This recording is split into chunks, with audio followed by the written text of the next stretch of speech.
isusunod na nilang pababagsakin ang China. Ito ang matinding banta ng grupong Turkestan Islamic Party o TIP na isa sa mga grupong nagpabagsak sa rehimen ni Bashar al-Assad na dating presidente ng bansang Syria. Ang grupong ito ay mga Muslim Uyghur fighters na naninirahan sa Xinjiang sa kaliwang bahagi ng China at nakipaglaban sa Syrian military sa isang malawakang civil war sa loob ng napakaraming mga taon.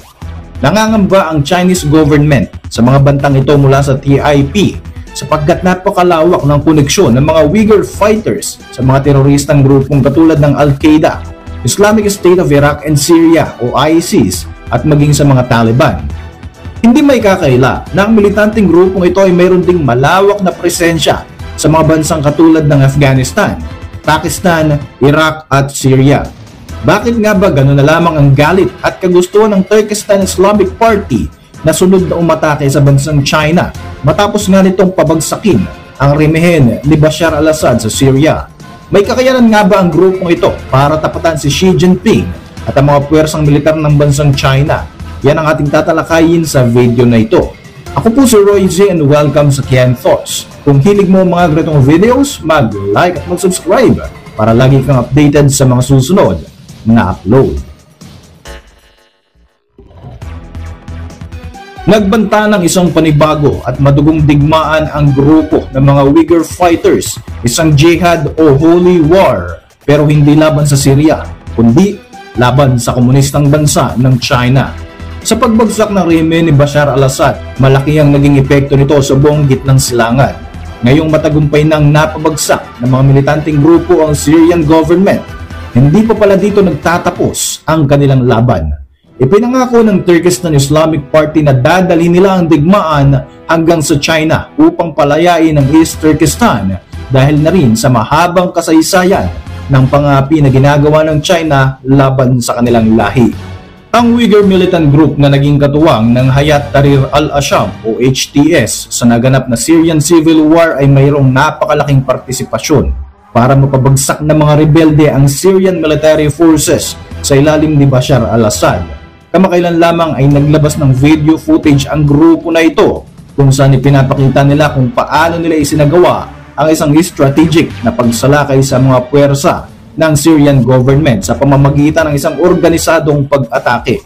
Kasunod nito ay nagbigay sila ng isang matapang na mensahe na isusunod na nilang pababagsakin ang rehime ni Xi Jinping at ng Chinese Communist Party. Sa video na ito na inilabas ng grupo ilang araw lamang matapos ang tagumpay na bakbakan sa Syria, sinabi ng leader ng Turkestan Islamic Party na dadalhin nila ang pag-aaklas sa lugar katulad ng Urumqi, Aksu at Kashgar na ngayon ay sinakop na nga ng China at pinangalanan pa itong Autonomous Region o Province of Xinjiang. Ang mga nabanggit na lugar ay mga orihinal na pinagmulan ng mga Uyghurs. Ayon sa pinuno ng militanteng grupo, hahantingin daw nila ang mga miyembro ng komunistang China at palalayasin ng mga ito sa kanilang lupain.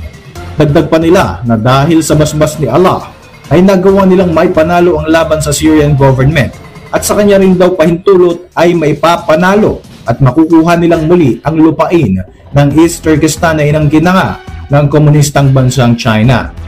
Mahigit isang dekada nang naninirahan ng mga Uyghur sa Syria matapos silang lumaya sa kanilang lupain dahil na nga rin sa pagpapahirap sa kanila ng Chinese government.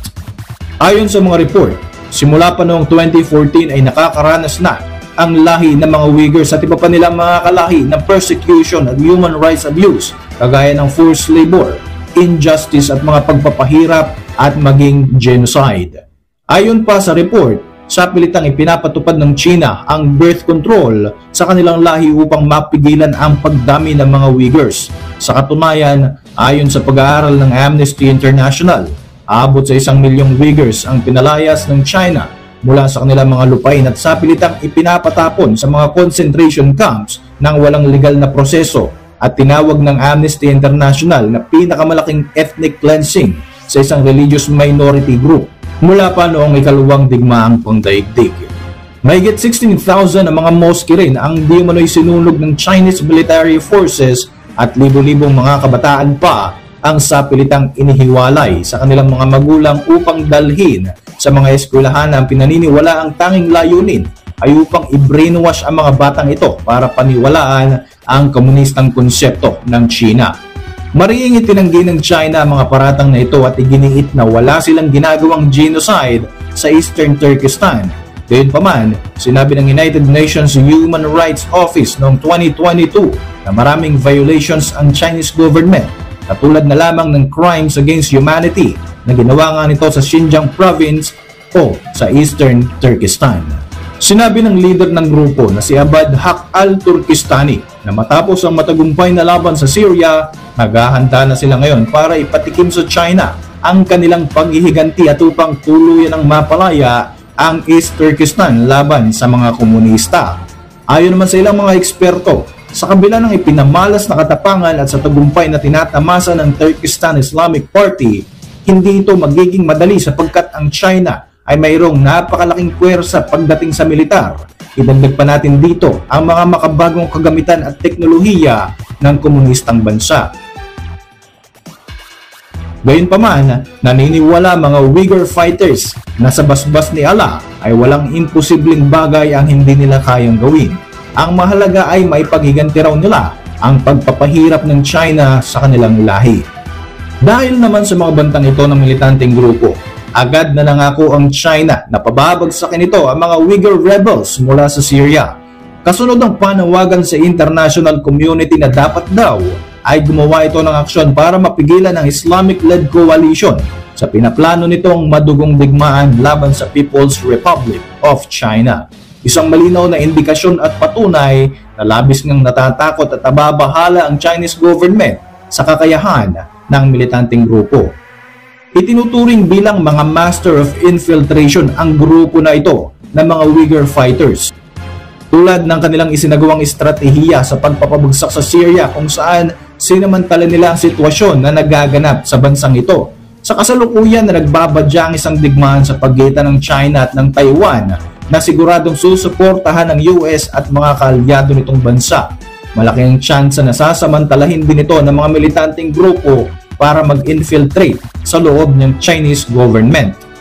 Dahil naman sa malaking papel sa tagumpay ng Syrian Civil War, hindi malaking susuporta rin ang mga kaalyadong militanteng grupo na nakabase sa Syria sa kanilang layunin para muling mabawi ang East Turkestan.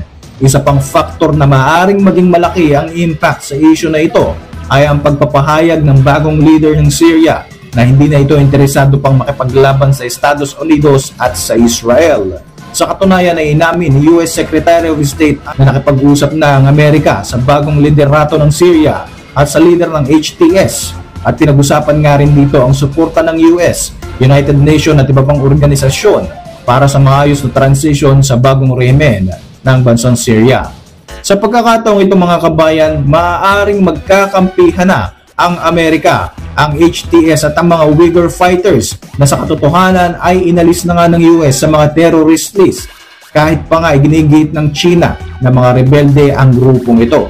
Kung sakaling itutuloy ng China ang plano nito makipaggera sa Taiwan, siguradong makakalaban ito sa labas ang mga kaalyado ng US habang sa loob mismo ng kanilang teritoryo ay maaaring unti-unti na nga itong winawasak ng grupo ng Turkestan Islamic Party sa pamamagitan ng infiltration at pababagsakin nga nito ang pundasyon ng Chinese Communist country.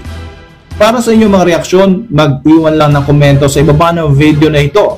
At para manatiling updated sa ating mga susunod na upload, siguruing mag-subscribe. I-like mo na rin ang ating mga videos bilang suporta. Muli, ako po si Roy Z at maraming salamat sa pagsubaybay sa ating channel.